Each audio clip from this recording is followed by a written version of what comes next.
Kaka awa na micro libre.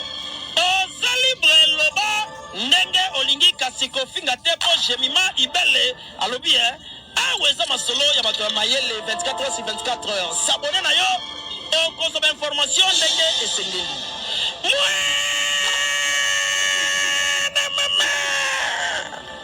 Ya biso na bino 24 heures ya information ya culture na biso kaka awa na micro libre et pas ya jemima ibele.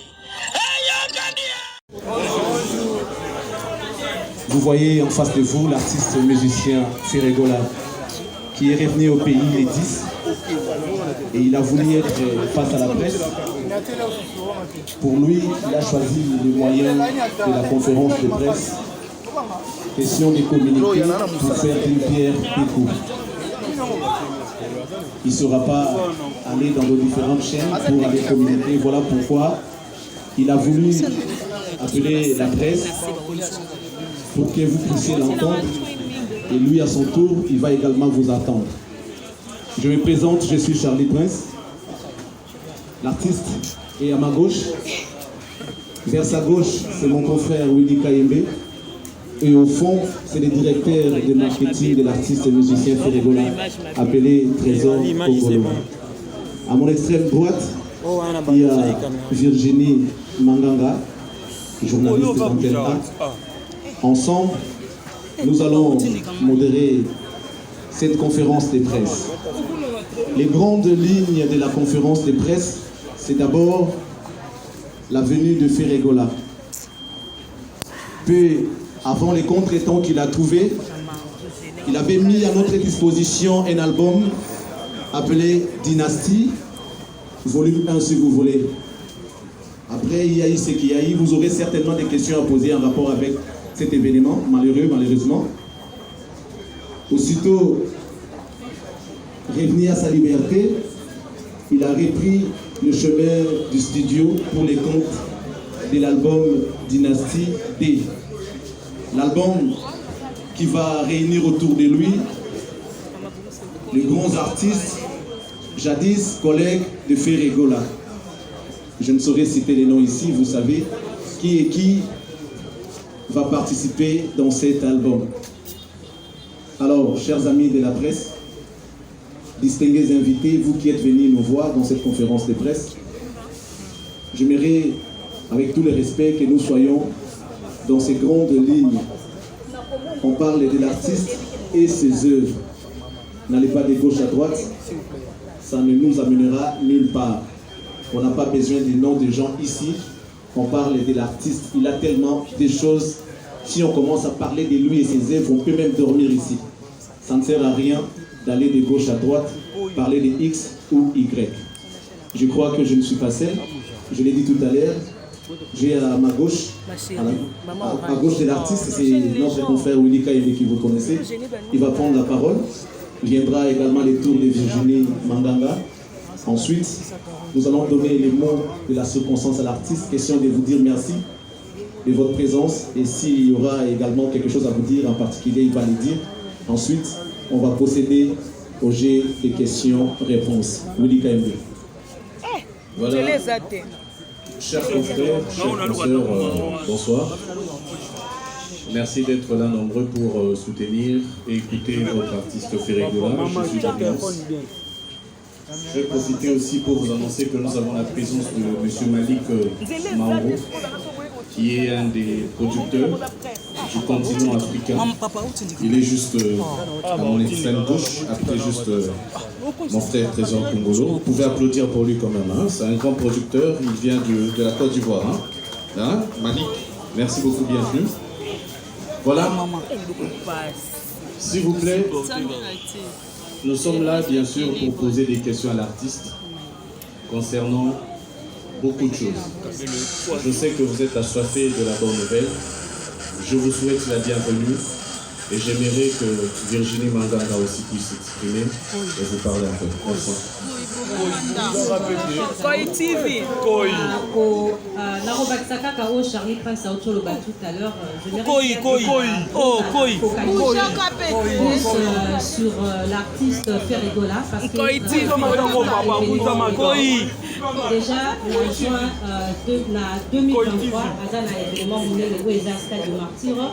Et après libération, tout le monde qui fait la studio, là, bande de quartier la carte. Donc, Rolingami, il va parler, il va poser la question sur Dynastie, ce qui va présenter la stade de martyr, il a le la rond-point Ouvrier, et puis voilà, ça va devenir et là, on a pas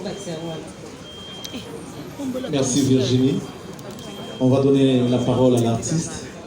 Question d'adresser un message à ces chevaliers de la plume qui sont aujourd'hui, qui ont disponibilisé de leur temps, afin de venir voir ce que l'artiste a à dire. Ferregola. Allô. Bonjour la presse. Hein? Bonjour. Vraiment, je suis content. Il y a au moins un bino nyoso. Merci. Pour répondre à l'invitation. Et je suis content. En fait, tes amis à Kokuta Nabino Presse, il y a reçu la bino, il y a repris Sabino Maloba, il y a retour à certaines questions pour nous préciser. Oui, pas précision. Ming base Nabiso est allé à date de 19. Oui, il fallait vite au bêta. Je pense Trésor Kogolazo, Salabino, petite communication. Et puis, tout procéder dans la question, je pense c'est ça. Merci pour la parole, Président. Bonjour. Juste vous éclaircir que nous avions saisi le cabinet du bureau du président de la... Trésor, s'il vous plaît. Chers amis caméramens, vous avez dit, tant que vous avez arrêté, vous dites que la journée, c'est pas ce moment où on a mangé les caméras.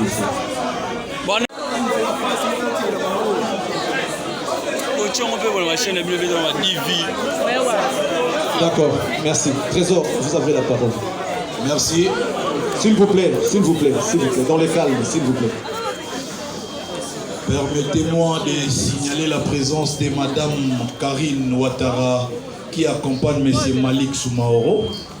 Ils sont tous venus d'Abidjan pour soutenir l'artiste parce qu'ils sont des producteurs. Donc je disais, nous avions saisi les cabinets du bureau, le cabinet du président de l'Assemblée nationale, l'honorable Mbosso Kodia, depuis la date du 18 octobre 2022, et les cabinets du président de l'Assemblée nationale nous ont répondu favorablement depuis le 25 octobre 2022. Je vous fais l'économie de la lettre nous adressée par les directeurs des cabinets de l'honorable président de l'Assemblée nationale Mbosso Kodia. Concerne de la lettre, demande d'autorisation en vue de livrer un concert populaire pour la paix et le soutien au FARDC à l'esplanade du Palais du Peuple en date du 19 novembre 2022.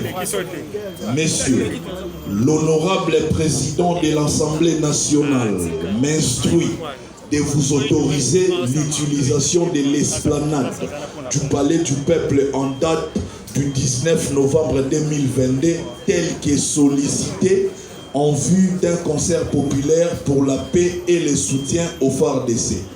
À cet effet, il vous prie d'entrer en contact avec le secrétaire général et l'administrateur gestionnaire du Palais du Peuple qui me lisent en copie pour les dispositions pratiques. Veuillez croire, messieurs, à l'assurance de sa parfaite considération. La lettre est signée Samuel Mbemba Kabouya, qui est le directeur des cabinets de l'honorable président Mbosso Kodia. Juste pour taire toutes les polémiques qu'il y a eu autour de cet événement. Merci beaucoup, Président, pour la parole. Voilà, tout est clair maintenant. Vous avez eu l'éclaircissement en rapport avec cette date du 19 novembre 2022. Je crois qu'il y a eu des questions. Vous avez préparé des questions en rapport avec cette... CPT, ça veut Oui, madame. Montez maison, montez bonne vie. Je peux faire bonjour, Aïcha. En tout cas, question du Bofeza, le 10 novembre 2022, les du peuple, Les 19. non, c'était le 12 novembre 2022, oui, je oui. suis arrivé dans la base en voilà. Les 10. Le 10. Donc on a qui battu délai, qui vraiment pour la maillot. Tout le monde a qui au Dimaki Wana, tout le monde a qui, parce que pour ça que l'émission encore n'est pas conforme à la mission encore que ça ne s'appelle vous. On peut faire des arguments, donc non, on doit se sentir un peu en insécurité par rapport à la famille Kyo pour ne pas revenir en amour. Et puis tout le monde est directement pour les laquais. Pour les laquais, c'était quoi? C'est qui émotion, c'était quoi? Et puis, deuxième question, les amis. Tout le monde est directeur commercial a expliqué que son dossier est destiné pour nous. Tous ces gens, bagoloises, congolaises en général, de partout dans la province. Là, il fait vendre bientôt. Faut comme la maman aimer la vidéo. Oui, merci Aïcha. Déjà, aux hommes à l'angaï, quand on a zoné, c'était déjà un plaisir. Il y a un roman en public, dès Bazalaki est télé, Bazalaki chaleureux, il y a un artiste en ça m'a fait énormément plaisir. En fait, on avait là été le deuxième, il faisait mal. Et dans le papier, en fait, mis sur la main au soir. Et dans le soir, j'avais vraiment mal aux yeux. Jésus plaira. Oui, c'était tellement ému. Il y a beaucoup de choses publiques parce qu'on prévenait déjà, tant on a quitté un avion que public, bateau qui écoute à Libanda au reparté en fait, au reparté. Et puis j'étais tellement émotionné. Et merci là-bas. Bateau mieux sur la soutenir, bateau mieux sur la en tout cas. Et le deuxième concert on a vu sur le 19 la normalité des alaki mais trésor on a évité sur le groupe préciser les choses pour n'engager ça la plaisir parce que nous avons une union sur les Canadiens et congolais mon côté où avoir s'emparer à vous mettre dans Canada et ils soutiennent les alaki mais ya kopeta wana pour nous réunir pour nous yebisa susu na bakino ke tous à la vigilance tous allés na problème na mboka il faut tous à la bombe pour nous soutenir parce que na biso fa c'est pas na ke tout qui ba moté tous allés tous à la ensemble et sous na les alaki ya ngora na bite ezali to na beta concert ya le 19 mais avant aussi ba yebisinga yo libéré ba sali lettre moko qui ezali annulé. Exactement, je tiens à confirmer à l'opinion publique que je suis entré en contact avec le directeur des cabinets du président Bosso. Il m'a affirmé et confirmé que la lettre qui circule sur le communiqué qui circule sur les réseaux sociaux sur la toile, le communiqué est authentique. Donc, directeur et cabinet et président Bosso a confirmé que Mukanda au Bozomon a communiqué au Bozomon a émané ya bureau et rapporteur et assemblée nationale où ils ont internet et ça y solo va reporter concert il y a artiste et nabiso fait rigolo la date moro ultérieure. Mais déjà tant artiste après naki qui bachaki matanga il y a papa nabiso de res mémoire vertis qui a mangana na esplanade a émettre qui peut déjà souhaiter na ya ko repousser concert na et poto pesa na place na matanga ya papa vertis j'ai remis la fois donc, j'ai remis la parole à l'artiste, il va expliquer comment se souvient. Merci. Ouais. Donc, précisément, Bisso Nyonso, Toyebi, Papa Verkis Azalaki Nani, pas na Bisso. Avant, là, il y a beaucoup de Bisso, Toyebi beaucoup de Bango déjà, Basala Mingi. Et puis, Papa Verkis Azalaki, il y a pas autant tombé à la Someka, autant tombé à la Nimsa, pour mon continent Bisso. À part ça, Azali Nekongo, Nazam Kongo Rolanda. Et Bachaka Tembe na Mowete. Et souhait dans les Alaki, donc la date où on va passer les Alaki, le 19, qui est maintenant à foutre le 19. Ah, on va quitter de toutes les façons, tous les lana, mon papa Nabiso, tant au Togokunda, et puis Togotala, Bengenin et Togoiko, Kochada, mais souhait Alaki vraiment à Moana. Donc voilà. Voilà, merci Aïcha. Nous allons prendre une autre personne, s'il vous plaît. Je suis là. Oui, je suis là. Gisèle Fouille. Gisèle Fouille. Oui. Merci. Papa Hervé, Bonjour. Je suis très heureuse de te revoir. Oui. Oui. Parce que tout à coup, je n'ai pas si. Déjà, te présenter j'étais là, on était mal par rapport à tout ce qui était arrivé. Papa, qui est le micro dans moi? Ça n'a poussé, mais moi, je pousse à l'étranger. Là, il y a quoi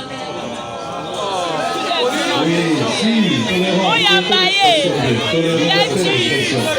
Il y a cheese. S'il vous plaît, divertez l'expression. Il y a cheese, voilà, on a un sentiment. Ah oui. Maman, au bon moment, on a un sentiment.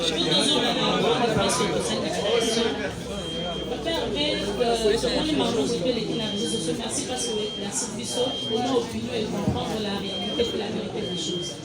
Il y a une autre question. Pour le candidat Coco Mukomi, pour annoncer concert à Stade le 30 juin. Moi, j'aimerais connaître ta motivation pour la concert de juin. Et aussi, quels sont les défis avec cette concert? Parce que, un concert, ils ont béca. La Stade, ils ont la 4e concert européen. Alors, quel est le défi que les va relever par rapport à ces concerts-là? Il y a Gisèle. Héritier Watanabe, il va jouer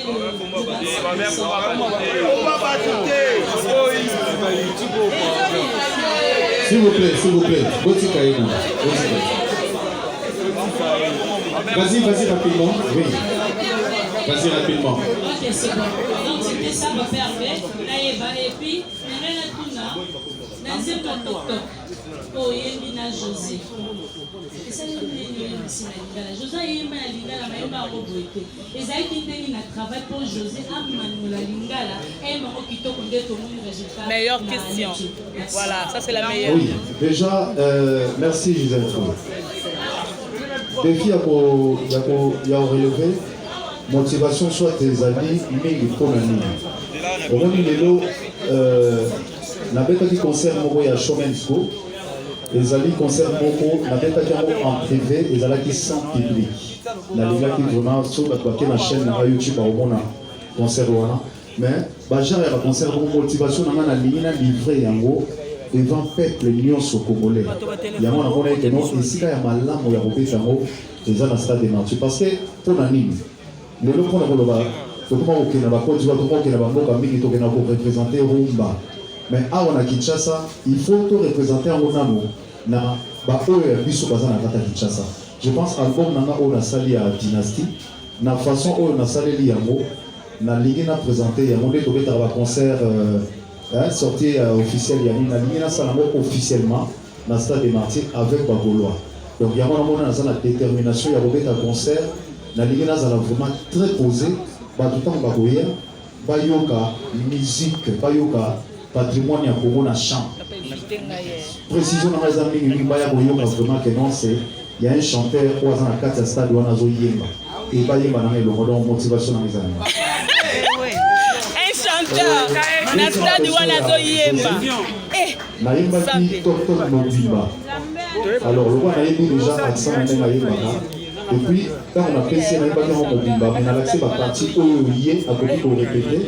Et puis Azala est très très content parce que sur le sala featuring na Moto en force elle est très content et le Rozo Sala et Azala est très heureux ya koyemba moi parce que il est mon na lancer bon niveau ça na te donc on a vraiment à côté na ambiance bon bah côté français c'est elle-même qui avait improvisé et voilà donc Azala collaboration la mission est formée Azala qui tourne ma casse. Merci. Défi à relever pour le défi Azalalité. Déjà l'ONU, je pour présenter album, voilà, Liboso la fin naïe. Il n'y a pas de polémique là-dessus, parce qu'il faut par rapport à vous. Revoyons aussi Laurent Fabrice qui a une question. Oui, Laurent Fabrice.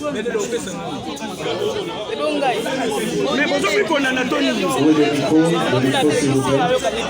Merci. Maîtresse, le micro s'il vous plaît. Écoutez d'abord, s'il vous plaît. Nous comptons vraiment sur vous, sur la réussite de cette conférence de presse. Regardez devant vous, il y a des milliers de caméras qui sont là. Alors, nous souhaitons que nous soyons disciplinés, et que ça se passe d'une formelle manière. Soyez tolérants. S'il y a des questions à éviter, laissez d'abord la personne poser sa question. C'est à nous de gérer et tamiser quelles questions il faut prendre et quoi ne pas prendre. S'il vous plaît, soyez tolérants. Arrêtez avec des grimaces. Merci beaucoup. Laurent Fabrice. Merci beaucoup. Bonjour Ferré. Bonjour Laurent Fabrice. Plaisir à toi et au revoir yo na mboka yo. Après les moments douloureux, on ne va pas revenir sur les mauvais moments. Ma question est qui est belé. Mais comme on va passer belé, d'abord dans le mot pour l'organisation, c'est la première fois. On a évité un succès à faire ou comment que ma journaliste va poser la question il y a côté les maladies. Je ne sais pas pourquoi, mais je crois très bien. Et ça, pour un succès, d'ailleurs, des batailles belé. Prochainement, peut-être, les autres trésors congolais pour aider Bissou, tous à la confortablement assis pour te poser la question. Non, mais ça, et là, on est sur vous à la bande de mots. Voilà, Jésus!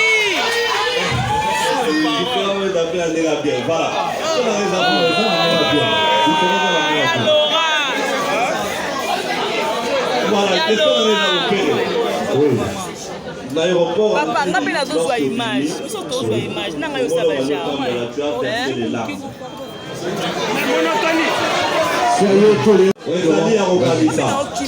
les mauvais moments à prison ou bien Zali à Rokanissa, comment est-ce que tu as retrouvé ton public? Quand on a connu la Willerie, j'étais à 1 mètre de toi, les trésors congolo. Tu as dit une phrase, oh, bien avant, tu l'as dit autrement. Tu as dit au mois de juin, dans un stade de Martyr, dans le Grand Igolo, Olobi n'a retourné stade Douane. La Lyon peut s'appuyer explication. Retourner en haut, et ça y a sens ligne. On retourner, n'a pas de monde qui peut autant à Congoté, n'a pas de monde qui basal ou bien basala na kala ou bien retourner dans le stade Ferregola et vous allez un peu différent dans le stade de Martyr surtout au Eleka. Merci beaucoup. Merci. Je pense Laurent, question à yo, il y a Aïcha qui m'a déjà question à Versailles Balar mais j'avais mal aux yeux. Lui c'est la loi ça n'a pas si qu'on a tout le labo de Keta. Moi il y a la loi ça n'a pas si niche. Et deuxième stade de Martyr, les amis qu'on a Montauvion soit Keta. Montauvion soit dans un domaine de l'auto pour employer la ligne. Et je pense qu'il y a une raison pour c'est la tournée de la stade avec beaucoup de discipline. Bato Bagoya, Bazala, Yanassi, Bazala, Bayoga musique, et Nazan a besoin, Nabeta Yamo, nous avons la Tsaganaza Yamokoro. Merci. Je crois que Laurent Fabrice, tu es satisfait. Mais on va te rappeler que parmi les caméramans, il y a Bazali, Ibosol. Caméraman no Bazali. Donc, il n'y a pas de quoi s'inquiéter. Merci beaucoup. On va préciser les armes. Micro. Ok, il y a Omba Otongo, Numérica TV. Merci. Je vous aurai le temps de poser toutes vos questions et vos appels, s'il vous plaît. Omba Otongo. Oui, nous autres. S'il vous plaît, s'il vous plaît.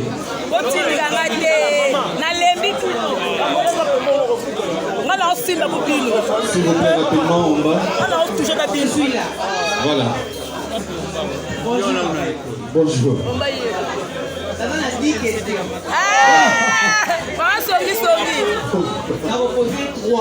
Oui. Ok. Tu reçois temps, oui. Oui. Oui.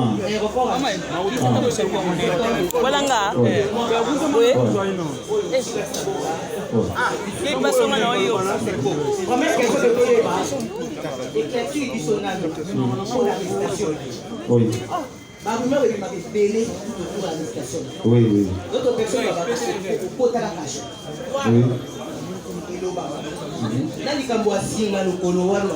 Oui, oui.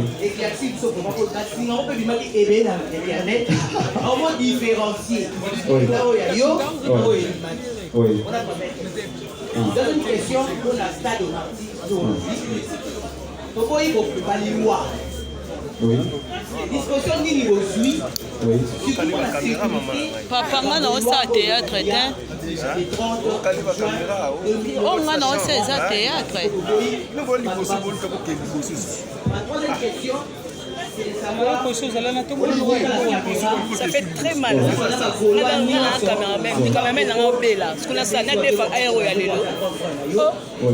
vraiment menacé dans la Gaulois.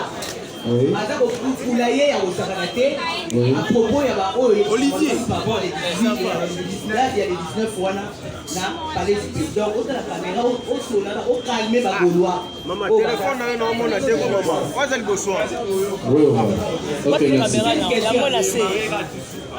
ouais déjà na évité ce qui moto avant de souhaiter quand on parle de la prison, il y a plus de makala et dossier déjà dans les avis de ces dossiers familial, ça date déjà de ces depuis 2015. Ils ont un petit souci boyé, on a un concert ils allaient à marcher baptiste, ils allaient à il fallait pas détendre. Là il y a parce que n'a pas droit à quitter le territoire. Et c'est le même dossier. Quand vous avez la Covid, normalement il fallait si là. Mais vu que Covid est arrivé, et à chaque fois, on avait besoin de lettres. Moi, j'étais ici au pays. Donc, la lettre, ils ont sourd. Alors, quand on a accueilli, et quand on a été en Guinée, le magistrat a signé une lettre d'arrestation immédiate. Donc, quand on a commis dans l'aéroport, je pense, ils ont dit que les gros salles qu'ils ont inventé. Donc, ils ont inventé qu'ils ont prison, je ne sais pas. Parce que il y avait nos frères congolais qui étaient à l'intérieur. Il y a un remercié la communauté na biso et bandeko na biso ya poto bazana na poto bana oyo nga na kutikuna et na autant ba komona ba honte parce que moto moko ta bosse que la gaz en prison mais nazo remercier parce que j'ai été bien encadré na bana na biso oyo na kutaki na prison kuna en tout cas bazalaki na ngai batika ngaité bazalaki ko soutenir na et normalement, la normalité, il fallait le 26 novembre. Le 26 novembre. Et c'était tellement dur pour moi. Et il y a Libana, à partir de 8h jusqu'à 19h, on a bandi mbango. Pour nous parce que nous avons passé dans le colo. 19h, il va sonner. Ce qui est sonné, kuna. Ma cellule, donc donc c'était dur pour moi. Et ça, c'est la méchanceté en fait. C'est pas gentil. Mais en fait, oui, nous avons content parce que on a retrouvé que non, un 23h Libanda, un minuit Libanda, un 4h Libanda, c'était un plaisir pour moi. Donc, pour nous déjà, trop naïbi, voilà. Et ça, ata moto yo lingaka te ata ennemi na yo okoki kosouetele akota na place wana capacité. Moi je pense ata moto yo lingaka te soki oyoki aza na place wana vraiment faut se compatir na ye. Voilà. Et deuxième question olobi wana naza au courant nango te nayebi te nayoki te ya deuxième olobi wana ya koluta na biso je suis pas au courant naza wana mabubele osa donc je suis pas au courant. Troisième question yango troisième question, il y a bracelet. Il a expliqué à bracelet. Donc voilà, merci. Merci. Voilà, merci. Nous allons passer, s'il vous plaît, pour respecter l'ordre dans ce Nanabino. Deux personnes vont s'aligner Kotoyo. Pour ceux qui, Malamoro m'a posé question, deuxième personne à jouer. Qu'on a pu éviter, moi des ordres. Kotoyo, s'il vous plaît, Moti Kanzela, Batou, va reposer ma question. Précise, s'il te plaît. Au fait, ça il y a 33 Chitenge. 33, le directeur. Bonjour. Bonjour. Gola, c'est un plaisir de vous avoir ce soir. Merci. Moi, je suis étonné que vous allez emprisonner. Oui. Et ça, ils ont passé. Mais tout c'est pas que vous allez. Alors, modération et exhibition du Kambouya sorti à l'album O Yemina Bandekonayo. Oui. Précision nuance par rapport à l'album Moana et ça pour quand. Nakati album Moana, on a connu des albums O Yebima Namboko et Zouata concert Moroté.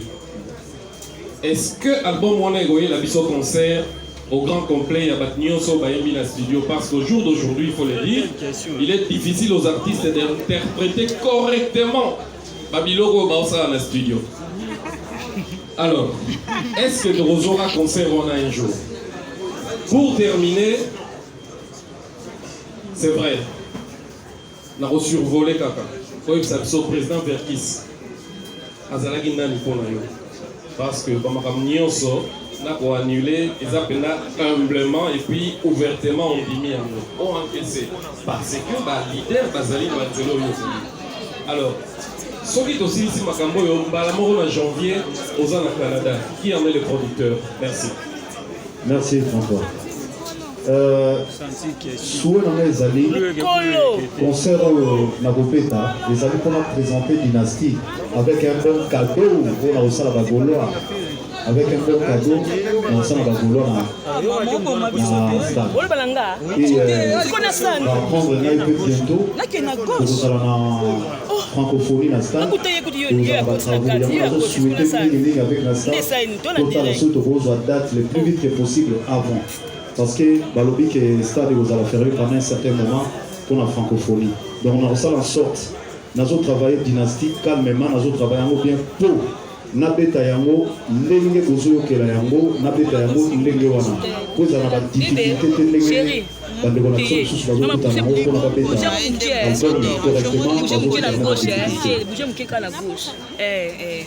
Merci. Ouais, précision, il y a date qui a sorti à deuxième volume na biso. Nazo souhaité mingi ndenge nazo solola na Sony et bima le 14 jour de Saint-Valentin. Deuxième volume et bima et puis précisément naza ko senga na bandeko na nyonso na collaborer na bango bakomika ko disposer temps na ko senga bango humblement soki bakoki kozala na ko disposition na invité bandeko na nyonso na collaborer na bango bameka koya na sur le terrain et tout ça la plaisir na public na biso et kulutu na biso papa na biso Verkis qui mongana aye na komitunaka motomundo utawapie papa Verkis na ebine na koloba te mezali l'un des icônes na nazali mona moke na ebi makambo papa Verkis asala biso ozali bana mike biso nyonso yo asala mingi et na respect oyoyo nazali kopesa bakulutu yango na ndimi parce que ezali nzela ya biso nyonso et artiste il faut honorer ye yango wana na sali ke na ndile concert po to honorer papa na biso kulutu na biso papa na biso Verkis qui a mwanga na que son âme repose en paix. Et na janvier toza na producteur comme on a Charlie Naiwe et ye mutazo bengisa biso na sol ndenge naloba exigence nanga mingi ezalaka na lingara qui est na groupe donc na groupe on a tout bien livré concert na mboka Canada. Donc voilà enfin merci. D'accord, je pense que ça va, nous passons à notre personne. Bonsoir chers tous, bonsoir Papa Hervé. Bonsoir. Question à Maïzama encore. Alors pour ne pas être kilométrique, l'engagement tout n'a pas lors de cette la conférence de presse, la Libanda Yamboka, on a vu que le moment est très capital mais qui n'est pas la polémique. On a vu que le moment où le but, ce qui va musicien qui a un bon chanteur qui a 5, mais on a la campé. Tellement que les musiciens baza et télé baza faux musiciens, il y a un rose à la kimia. En tout cas, que nous devons la presse nous disons les bossos par là, Papa Hervé. Merci beaucoup. Je pense que quelque chose de simple, à tout ça, tu vas comprendre pour l'année, il n'a pas pété. Tu vas comprendre pour l'année, il n'a pas pété. Prévenez la nouvelle bêta, tu vas il n'a pas pété. Parce que voilà, donc prévenez ça, voilà. Mais tous les chanteurs, tous les ébélés, mais tous les moukiers, oyoyo, tous les moukiers, oyoyo, bayebi, mais le bon. Donc tous les militaires, la précision. Dans la lobaki parce que bon ça n'a fait tous ans va vivre bailler le camp au bazali va pour nous chanter donc tous a peu tous a dit belé to yemba mais peu tous a on pensa que non sur zo yemba donc voilà d'accord merci nous passons une autre question s'il vous plaît Chers amis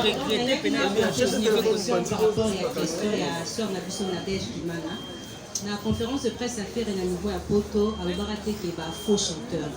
Donc il faut moi nuancer ça pour préciser peu bien parce qu'ils ont joué dans l'image artiste et considération à nos collègues de nous. D'accord, merci beaucoup. Merci. Vous vous présentez et puis vous posez la question. Oui, et Afrique Centrale Télévision. En tout cas, on a profité de l'occasion parce que les occasions on a posé différentes questions où il y a la oui, non. La première question, ça concerne d'abord l'album Dynastie, où il y a le deuxième volume. Où il y a la date qui est sortie. Alors, question à venir, il y a Dynastie et Zani. Parce que Dynastie, par définition, il y a une succession, il y a un souverain, il y a même famille. Alors, faire rigolo, là, on va lancer qui Dynastie volume 2, de manière pour comprendre que c'est pour la bande. Et les lots portent et Fongwami, on a tu as clan sous au fait, tout le monde va soleil baillé, tout le monde va le sous baillé.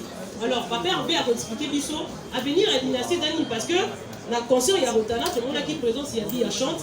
Donc, il y a évité ceux qui a déjà pour annoncer entrer dans l'album Dynastie Volume. Et la deuxième question, ça concerne le bureau de Ferrigola. À tout le temps, la question, ils doivent revenir sur le bureau, il y a Ferrigola, entourage, il y a Ferrigola. Est-ce que Ferrigola a sourd, Ferrigola a Zorabilo, Kowana, Alexa Ramoto, aux un moment d'observation? Parce que tout à l'heure, on a eu pour ça avoir notre chargeur marketing qui a dit qu'il a moni lettres les réseaux sociaux et à Bengi. Alors que c'est lui qui était allé voir le cabinet, il y a l'Assemblée nationale, il y a le président Bosso, pour la solo là. Mais quand il y a eu annulation à concert, pourquoi on n'a pas contacté lui-même la personne au lieu d'être plus malin dans les réseaux sociaux, par après il y a à contacter après. Bravo. Merci. Merci. Qu'est-ce que tu Naomi, première question. Dynastie, s'il vous plaît, écoutez la réponse de l'artiste. Première question est à la Dynastie. En fait, il faut savoir, Ferrigola, Mbappé na quartier latin. Donc, Naïmba et pas y a les grands ou pas ou Kofi Olomide pour l'autre nanaï. Donc, Nazala rappé musicien naïe. Donc, Naïmba rappé na ba collègue nanaï. Et idée zalaki pona nini na lingaki ba collègue na ngaba yemba parce que boya au mona temps mususu ezana batu muso moni abatami mais ayibi déjà idée yamana mo ko na grand boule na bigi non il faut déjà ba mansa na quartier latino ba tchavo ko ba comprendre que non idée oyo ya dynastie mukolo na mo ezali Ferrigola donc idée zalaki ya mona parce que boya au mona ba surprise que non nini mo bimi boye donc il y a déjà na menga pour na sala déjà que non on va pas comprendre l'idée à dynastie, ils allaient l'idée à Ferrigola. Et deuxième question, il y a la lettre. Biso doit apprendre en mot, les trésors apprendre en mot les lots, les gars apprendre en mot les lots. Et puis il faut savoir que non, doit apprendre en mot, non, c'était hier, c'était le dimanche. Le bureau, ils allaient fermer dimanche. Et les lots lundi, tout ça, les démarches, tout ça, les démarches, il y a lettre. Et puis tout ça, la démarche, ils ont déjà informé.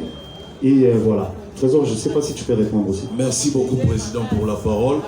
La dame qui vient de poser la question sur l'entourage n'a pas été précise. Entourage est sali nini. À lobby, à Motabi, il y a un problème, il y a entourage.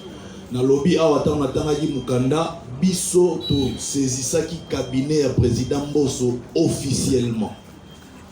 Cabinet à Président Bosso et répondre Bisso favorablement, mais officiellement.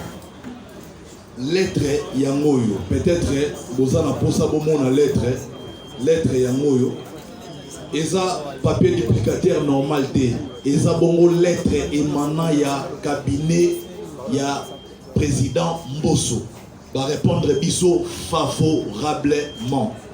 Mais quand j'ai vu un communiqué circuler sur la toile puisque tu garda contact na directeur à cabinet ya président Mbosso, je lui ai écrit pour savoir est-ce que communiqué aux autres circuler l'internet et ça y a solo.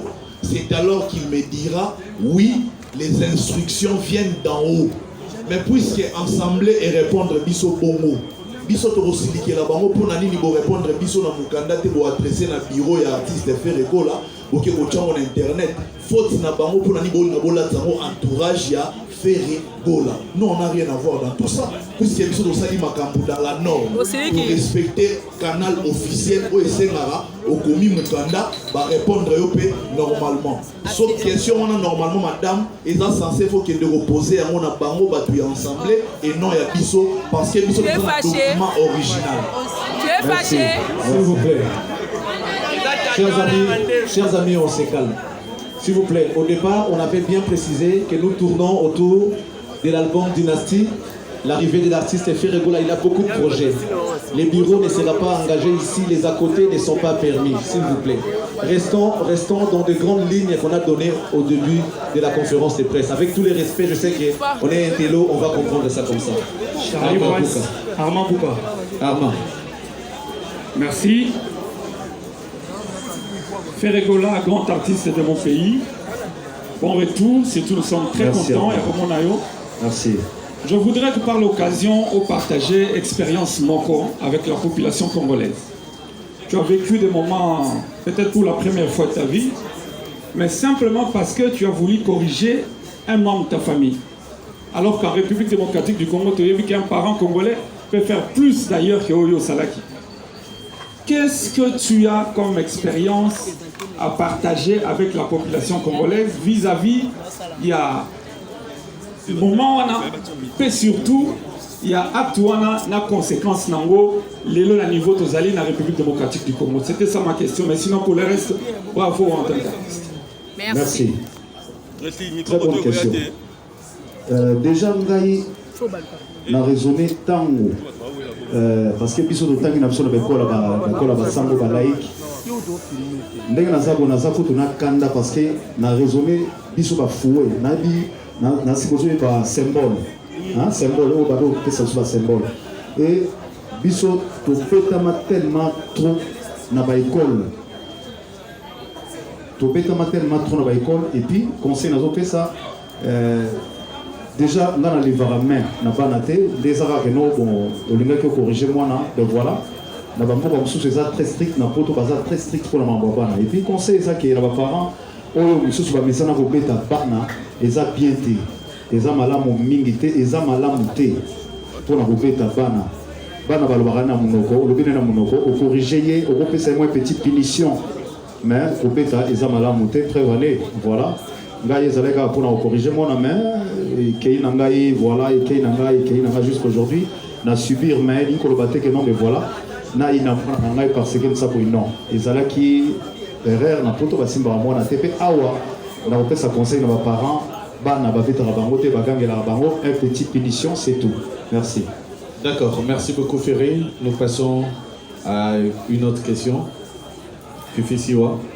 Merci beaucoup. Bonjour Papa. Bonjour Fifi.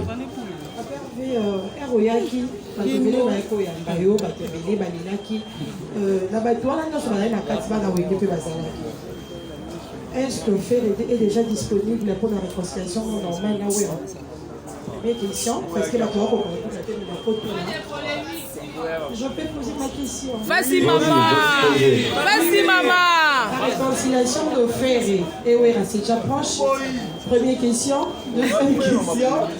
Sorti, il y a projet album d'ailleurs harmonie, c'est pour quand? Merci beaucoup. Dynastie. Déjà, Fifi. Et harmonie. On a vu la naïe. Tout ça là on a rempli mon colomoroté. Tout ça on a rempli mon colomoroté. On a coulé tout nangaï, patron nangaï, ancien patron nangaï. Donc je dois beaucoup de respect. Ceux qui n'ont pas de problème na coulé tout nangaï Wilson, Kakol a changé mon dynastie. Aligné au dynastie. Donc il dit pour le bac non, il y a une autre montée dans la carte, il y a pas de problème. C'est juste peut-être dans notre monanité mais on a coulé tout nangaï, venangaï. Le roi de la forêt,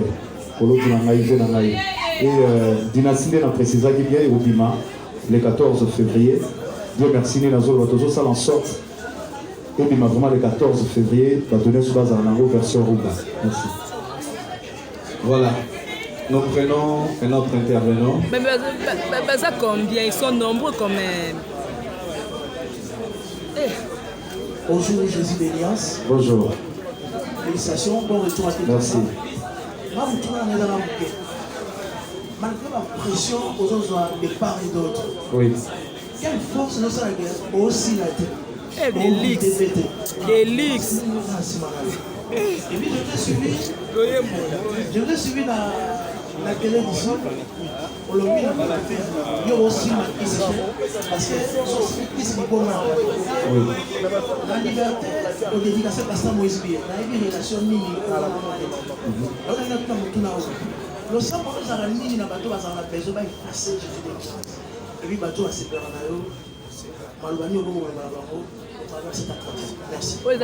Merci, merci mon frère. Déjà, carrière Nangaï depuis na bandi yango, eza carrière ya ba combat. Carrière Nangaï, na si bozo ba lisusu tant on a kota quartier latin. Boyebi ndenge ba combattant affaire et ça là 7 mois, j'ai été combattu. Durant toute ma carrière, nous avons combattu. C'est comme ça. Je suis habitué. Et puis, tant que 12, je suis le créateur Nayamo. Ah oui. Oui, bien sûr. Quand on parle de 12, les alliés commandés va bien à faire 12 malins. Il y a 12 malins. Donc en fait, musicien, il faut que vous ayez l'esprit. Mais l'esprit, il y a ma beauté. Il faut que vous ayez l'esprit. Il faut que vous ayez la banque. Il y a une formation vraiment, il y a vrai na wenge. Il y a vrai formé, il y a formé bien. Donc, il y a la sorte. Les lots, il y a ouvertement. Il y a un réseau officiel. Mais tout ce qui est ça pour une attaque, parce que naïbi négé moral les alaka. Babylon mosusu sur les autres là et vous sur moral donc na préparé pour tout na yango. Et la raison pour laquelle quand j'étais en tôle, nazalaki fort. Esprit na nazalaki ma casse trop parce que balobaka bato mosusu au côté na prison au gombi ma pété. Au gombi maté au tailler na prison. Donc esprit na ma mémoire na ngai na sala en sorte et à la fort. Parce que la musique n'a pas faut esprit à ma casse. Son esprit à ma casse, c'était au CD. Donc voilà, merci. D'accord. Arnaud Deluxe, ça va? Je pense que c'est bon, non? Bon, il faut que ça va bien. Relation avec le pasteur Moïse Lee. Voilà. En tout cas, nous avons fait ça, pasteur Moïse Mbote Sigazali. Oui, artiste, ce soir, ça la bien. Il faut qu'on encourage. Et tant qu'on écoute dans l'avion, en tout cas, tous ceux qui ont reçu l'angle encouragé, il y a encouragé qui m'a eu. Mais dans le cas de pasteur Moïse, nous avons un témoignage qui est bien. Nous avons tant on a eu à l'église, nous avons ça le témoignage. Parce que nous avons fait ça il y a discernement, n'a pas tenu sauter, il y a voix audible, nous avons la songe, nous avons la façon d'aider.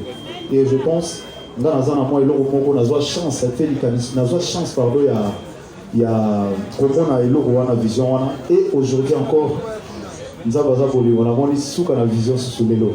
Il y a bien et au Badouming peut-être basé au gazon à monter. C'est un pasteur que j'aime beaucoup. Il va bien, à terre bien, la théologie il va bien. Et pasteur nous sur passer la moussa va bien. Voilà donc total en musique au union sur les caca. Et je pense que la discipline moro élevée très bien. Voilà, nous passons à une autre question. Vous vous présentez aussi. Bonjour, Jésus Dino. Bonjour. Moi, c'est Christian et Pessi Solo. Pessi Solo.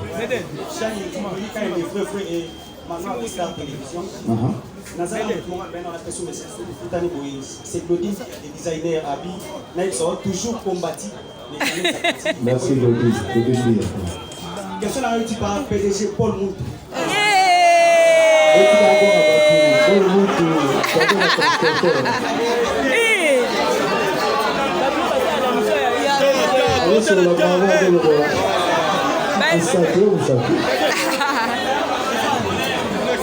Vas-y.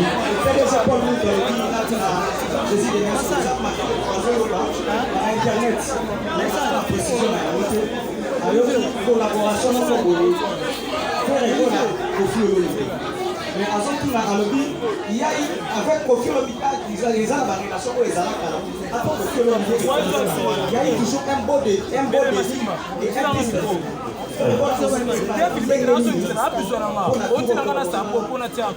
Pour la collaboration, on a Kofi Olomide Wazageni Nayo.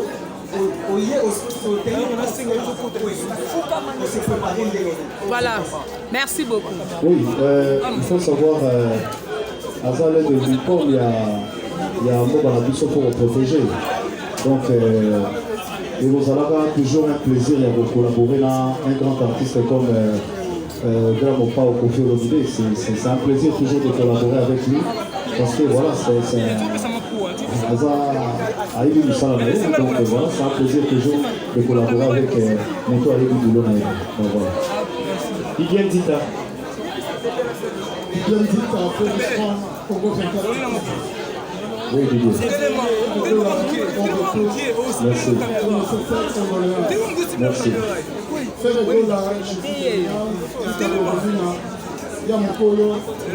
Silence s'il vous plaît, silence s'il vous plaît.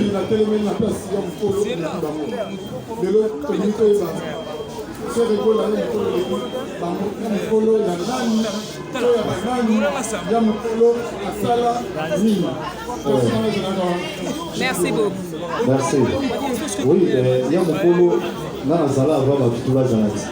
Donc, quand on dit que je suis génération, parce que j'étais avant tout. Donc, parce que il y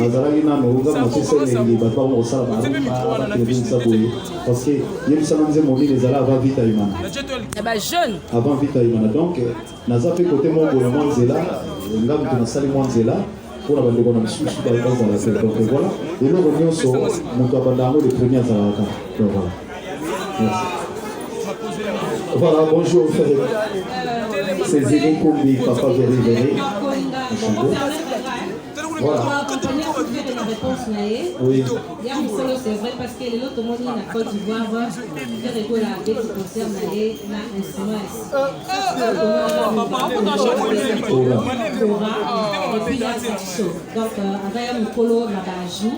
Et la vérité, moi je confirme que c'est la Voilà, merci beaucoup. Nous revenons quand on a Virginie, Ferrego, la Jésus de Nias. Quand vous êtes un instrument à Côte d'Ivoire, au Pakistan, on a rumba congolaise. Idée de la famille. Voilà la première question. Deuxième question, c'est l'héritier Watanabe, par relation à la famille. Pour le bien dernier fils, mais la dynastie Azati. Voilà, expliquez-vous ça. Assez. Oui. Deuxième,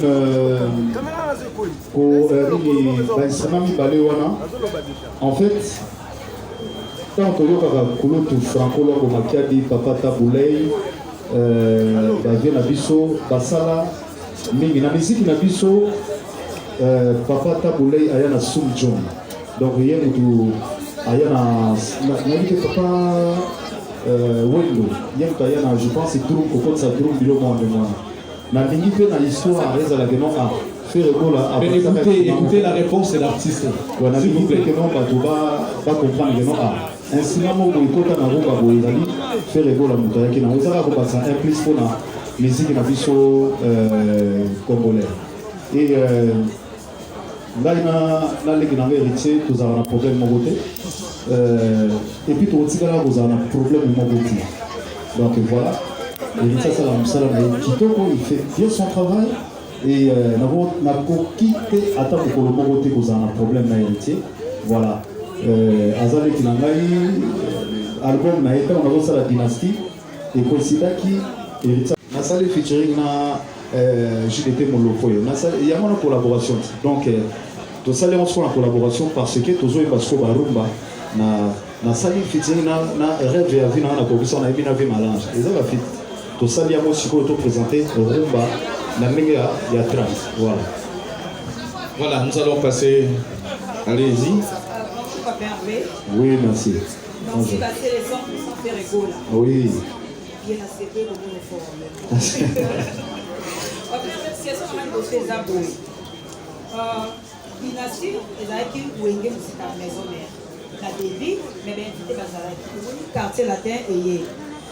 Une dynastie qui est surpris au monde sous mouvement sous masse mouvement sous tout ce qui est dans quartier latin. En tout cas vraiment je pense naïba na des groupes naïba na wenge naïba na quartier latin donc je pense la collaboration avec Sukawana. Oui, na lingaki na donc Philippe a aussi l'intervention Ayemba parce que nous avons besoin de couleur donc Philippe a aussi l'intervention. Un artiste on va découvrir vraiment trop bien déjà. On va rappeler que Philippe il est transfuge du groupe Wenge Tonia Beta Adolphe Dominguez. Il a été chanteur au sein de Wenge Tonia. Actuellement, il réside la France. Ouais. Merci. Bonsoir. Vasco, les gars, oui, Vasco. Il y a des petites questions dans les arts. C'est le goal là, tu es dit sur par rapport à Jet Set. Par rapport à toi, il y a Jet Set, il y a Star. Et l'autre, on dit ça là, décalage, ça là, qui sont là, il faut dire vrai, c'est nettoyé par le codé, l'équipe de l'autre, on ralentit, on fait à toi. Là où les lots va vouloir, deuxième question, les va vouloir faire un goal. Soi-même, le monde là-bas, les autres qui étaient bien, tout le monde va vouloir faire un goal. Merci. Voilà, merci. Ah, question qui toque. C'est-à-dire, question ya liboso ezalaki mpona bamusicien omoni lelo biso ntango tobandi kosala bacarrière na biso tozalaka presse te tozalaki presse te ozomona baartiste mingi abandi bien mais akatani na nzela parce que presse leki peut-être basilisi nano koforme yo bien te mais yo olingi okoma mbala moko leader obandi orêve être un musicien très leader soit cause ya groupe bandisa il y a beaucoup de choses à faire. Il y a des dépenses à faire, il y a de l'argent, il y a à dépenser, mais le pays, vous allez à l'administration. Et voilà, les musiciens ne se font rien, tant au limbi, au prendre, au salama, aux amarrements en main, tu dois te préparer. Il y a un moment où l'artiste, mais sous autres, aux salama, les malais, mais te représenter par un album où ils ont mis ma ouïe, pour vous apprendre à rouler par artiste, tous aux formés, par un malais, mais n'est-ce pas sous les bazalaki, n'est-ce pas te reformer à part oyo, malais, mais malais. Deuxième question, effectivement, bientôt Bagoulois va la surprise moro nano va monate. La surprise moro nano va monate. Au fait Congo nano et monate. Si. Oui, bien sûr. Donc au fait Congo nano et monate. Donc surprise à Bagoulois va aux anano yama. Calamite. Voilà. Applaudissez pour l'artiste, c'est quand même la surprise. Voilà. Bien que la surprise, mais bien sûr. En live, oui, il y a reproduit la même chose. Il va y avoir un MP3. Mais par rapport à l'exercice, il y a un tempo, il y a l'exercice, vous avez la mesure, il y a reproduit la même chose en live. Oui, tout ça yango. En tout cas, vraiment, présentation album, n'a pas été représenté yango. En tout cas, tout comme on a pesé moi parce que Babaya Kabalina Rumba, Lingala, c'est très important. Mais tu as sélectionné quelques titres de sans oublier l'ancien succès, c'est très important. Merci. D'accord, nous passons à une autre personne. Bonjour, Ferrego. Oui, mon quoi de tomber. Merci beaucoup. Je suis journaliste qui comment on a regardé la presse. Comment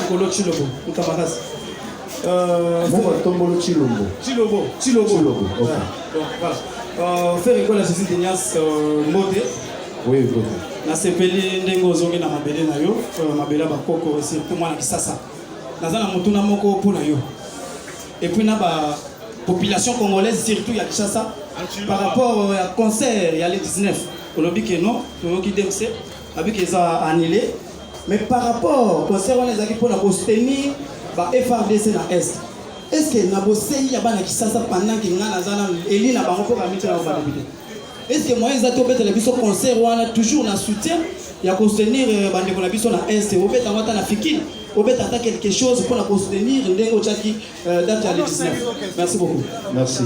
Le rôle à Balobi est ultérieurement, donc photo c'est la peut-être et pas vous accorder sur une autre date. Je pense Naza sur la espoir place où on est dans mon qui a stratégiquement les alaga avant beaucoup de stade to bandana no wana na biso ba wenge. Donc stratégiquement na lingaki avant to kota kuna to bandana no wana ndenge idéologie ndenge zalaki donc voilà. Tout le savez micro na mokoto yo. Ouais. Tout le savez micro koto yo na. Micro. Si ça Olivier, tu peux poser cette question ensuite. Ouais. Bon, Tu peux avancer également. Ferregola, bonsoir. Bonsoir. Marc-Olivier Mouka. Oui, enchanté. Je crois que ma question est surtout pour poser un mot. Mais moi, c'est une préoccupation dans la Kanamoté Mananga. Au cérébro, chaque année, en face, na yo, na ba fan ya maison mère. Yo moko de toi-même au cérébro chaque année. Au santarate qui base à la musique na yo.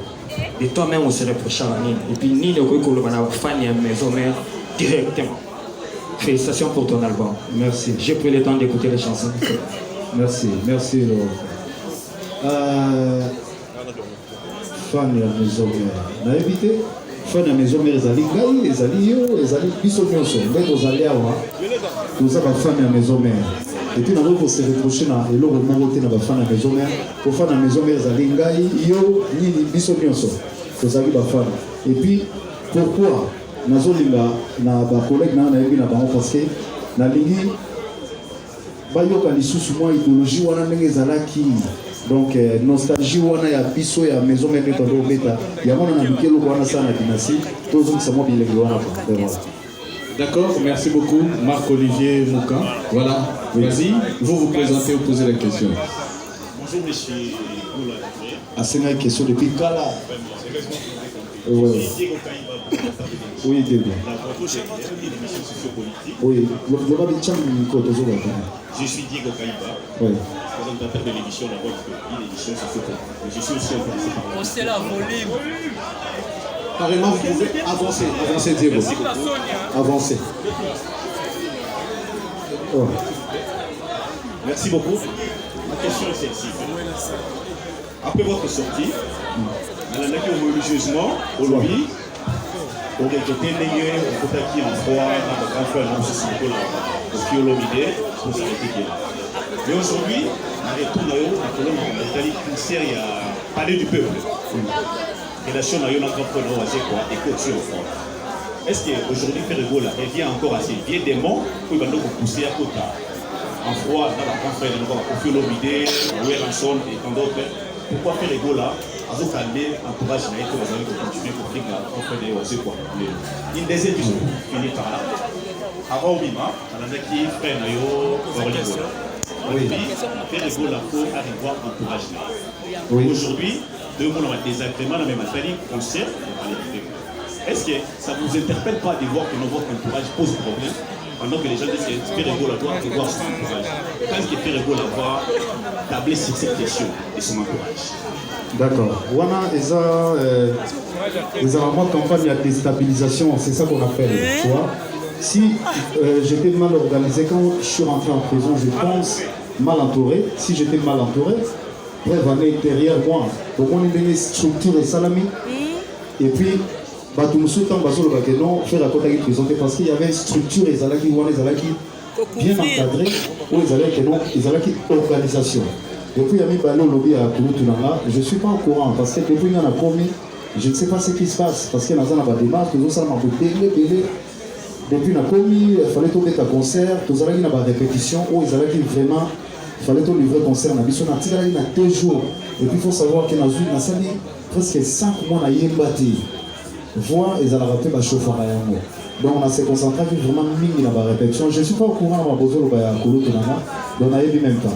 Mais quand on a un boulot, parce que tout ça, il y a 2 jours de concert, non, je n'étais pas au courant. Je ne suis pas au courant. Désolé, je ne suis pas au courant. Ouais. D'accord, merci beaucoup. Voilà. Bon retour sur le go là, Junior, c'est Kinshasa Mon TV. Oui, Junior. Le cadre, la bonne Junior, c'est la question. Maintenant, on a ma connexion internet, le padre. Oui. Je suis sûr que la retour à l'aéroport, vous allez passer à la tique, les padres. Tomito yeba comme fanatique balobaki kata ye mapapu tomito yeba ngo kata ye mapapu na mois de février c'est dynastie bimi to kata ye mapapu quand maintenant si vous avez presque 6 mois libanda yebi bon les ça bato basali nzembo eza ka keno ko sali ba bato basala ka banzembo eza ba improvisation j'étais pas au pays na yebi te zili ko lobani tant monsieur za ba terme c'est parce que tant nazoya bazo changa ko. Donc, on a évité ce D'accord, merci. Nous prenons voilà, une autre question. Vous présentez aussi. Bonjour. Voilà, président. Le problème, c'est quoi? Tout le monde est au Pétaki dans Côte d'Ivoire. Oui. Et au Pétaki, on a plus à hôtel. Mais moi, je remarque ça, on doit faire un téléphone par rapport à la question à Bango. Et pourquoi pas l'artiste fait l'école dans un concert, toujours. Ok. Tout Pétaki, quelques titres. Il faut savoir ce qui Oyambi sortant aux autres devant public. Les Alaki sortis officiels il y a.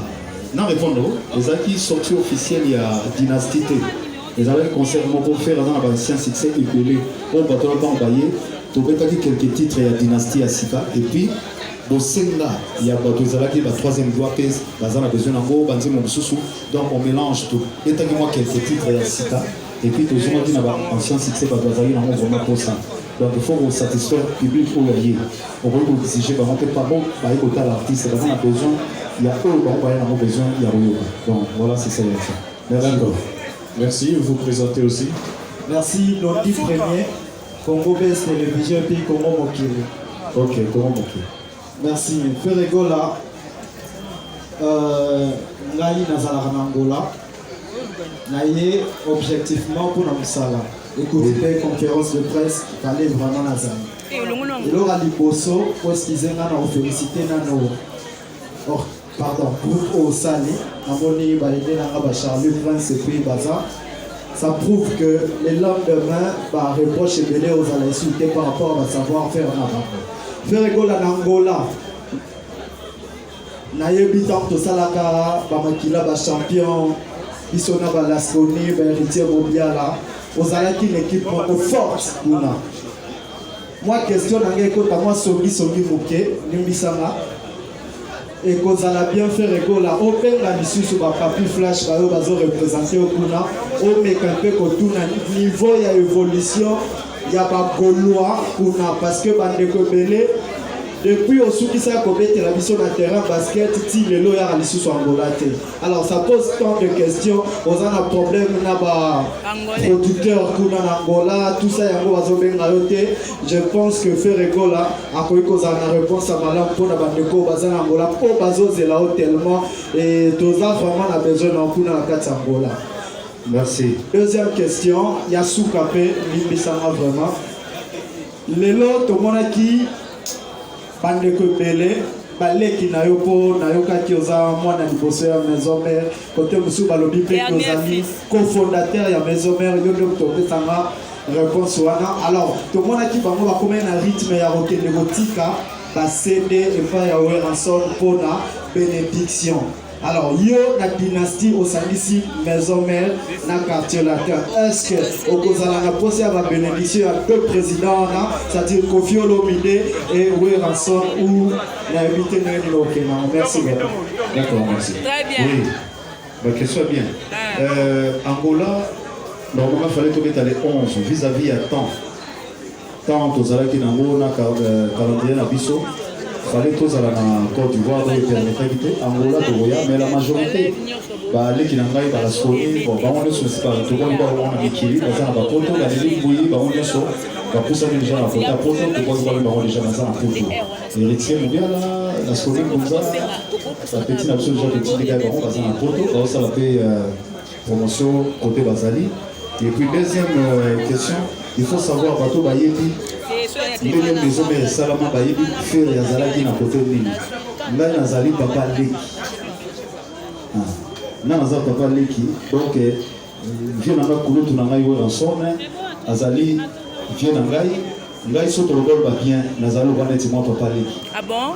Tu vois, Nazali va vraiment Papa Leki parce que dans la maison mais réseau Salama Nazali parmi les cofondateurs et la maison mère. Nazalaki parce que tant qu'il y a l'administration, Nazalaki na sima nazolaksa ndenge nini tokoyeba. Nazalaki na sima faut to proliférer histoire. Et lelo naza déjà na bénédiction et baya na ngai. Naza déjà na bénédiction na lobaka to sala tendenge ba ninga mususu bazo sala to répéter même eloko eza bomote. Donc voilà, au moins lelo na sala mingi mingi to nazoyeba. Il y a un dédicace dans la salle à bâton. Ce qui m'a conseillé, ça la temps des dédicaces c'est une reconnaissance directe. Donc on a reconnaître directement que non, et voilà, c'est mon ancien patron et mon vieux. Donc Woranson, Arotika la Woranson, les rois de la forêt, tu vois. Donc voilà, ce qui fait Raza le Loboye, pour Azana Moutou Oyu, à Tchaka et Boussa Binisakaya. Et quand on parle de Ferregola, on a les rois de la forêt. Donc Azali, première poule naïe, Oyu, à Fasonaki, à Tchaki Nami Bateau. Voilà, il faut que tu retournes au Baramo, tous à la honnête. Donc voilà, et puis les grands au pao, parce qu'il y a des bossos chair de poule. Mais vous tapez ça, c'est quoi, il faut faire égola. Les alliés, les grands au pao. Il faut comprendre. Donc les bossos, qui faire chair de poule. Si vous faire égola, vous avez façonné en Ligue des Champions, c'est grand au pao. Donc on a entre milité sans polémique. Nous avons fait ça respect dans les rois de la forêt. Nous avons fait ça respect dans les grands au pao. D'accord, merci. Nous allons. C'est bon, hein? On va prendre quatre questions. Quatre dernières questions. Voilà, vas-y. Le micro soit. Micro, oui, c'est bon ça. Précis, il faut aussi penser au fil. Il y a une dame qui est derrière. Non, laisse-le poser. Il a posé à pour aux hommes aussi. Charlie. Oui. Non, Il y a des gens qui reviennent de Brazzaville. Nous sommes ici pour ça.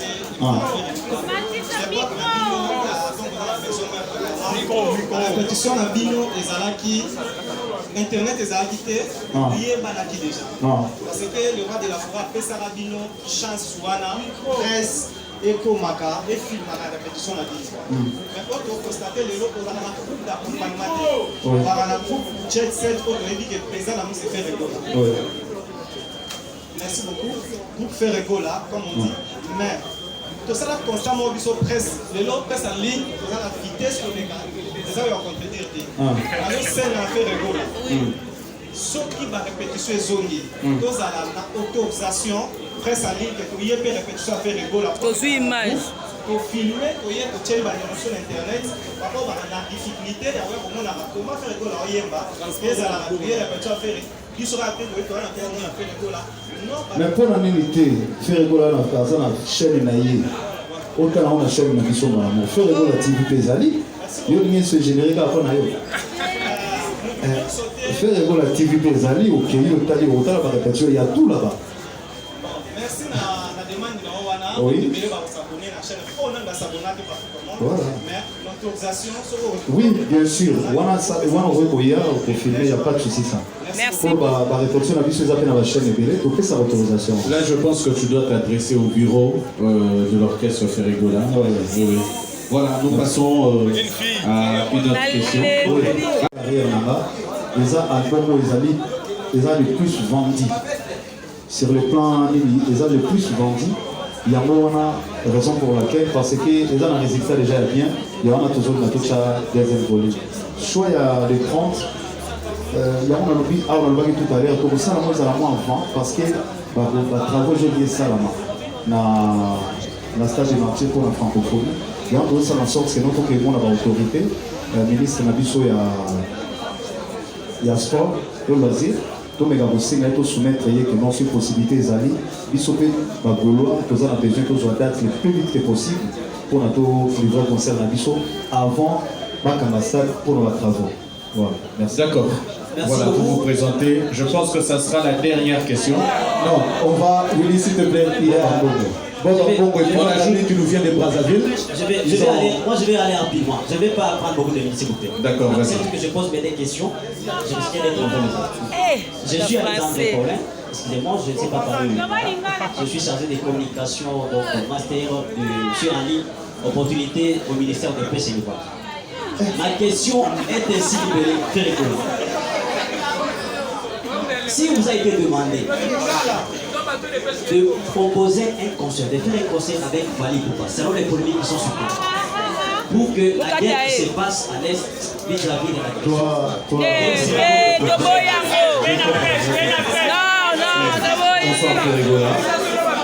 excusez-moi, mais je réponds pas. On va Congo télé 50, on va retour Ferregola. Voilà.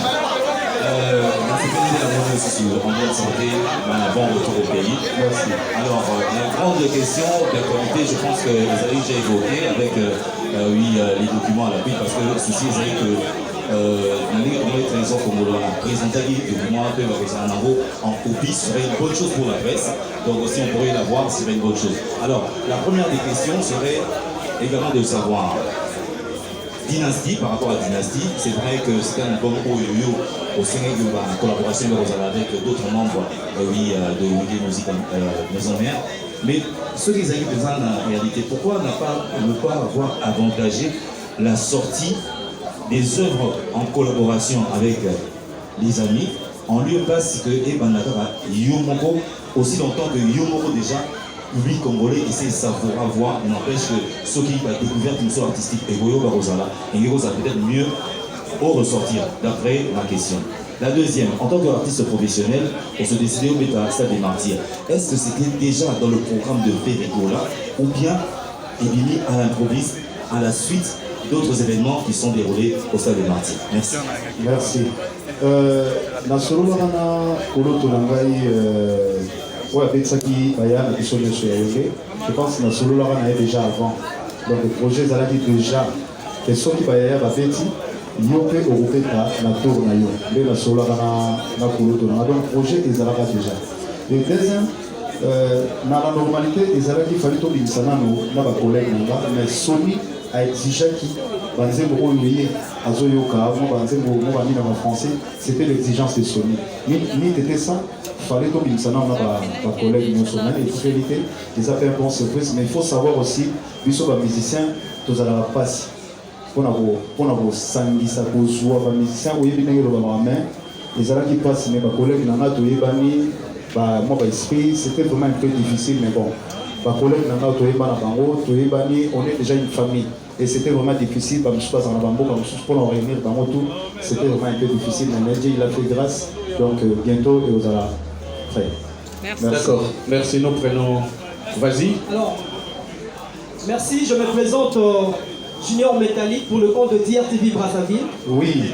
Donc, tout le monde président qui a l'occasion de l'émission ratée. Oui. Je suis dans la station Pointe-Noire. D'accord. Exactement, donc je reviens fraîchement de Pointe-Noire. Pour voir un événement, il y a le 19. Malheureusement. Oui. Alors, présent, on a deux questions. Et là, il y a Liboso et Zali. On a vu des collaborations ici en RDC. Bayemi dans le studio, mais ils n'ont jamais joué un concert live. Sur on a l'histoire de Wake Up, et ça a succès. Mais au finish, ils n'ont jamais eu une occasion de répéter dans le grand public. Et que tu nous as dit, est-ce que moi, on a dynastie mais pour préparer un mot malé pour la kosenga bango soki bakozala dispo na date wana yango déjà nazali kosenga yango avant même la presse pour bacollègue na ngai ke tosala sorte tosepelisa bafani ndenge toyebi disponibilité na bango ezala na jour wana mpona toprésenter album na biso et tosololaki makambo na Christian Ngani. Nous avons préparé une grande tournée par programme Nabiso. Nous avons préparé à Brazzaville, nous avons Pointe-Noire. Donc nous avons préparé année Oyo. Nous avons préparé année à Mapoya. D'accord, merci. Nous prenons une dernière question. Vas-y, vous vous présentez. Bonjour, Papa Hervé. Bonjour. C'est Béni Emel de Star Télévision. Oui, Béni. En fait, ma question, parce que bien sûr, déjà intéressé. Ouais. Alors, si arrivé aujourd'hui, Papa Hervé, votre album,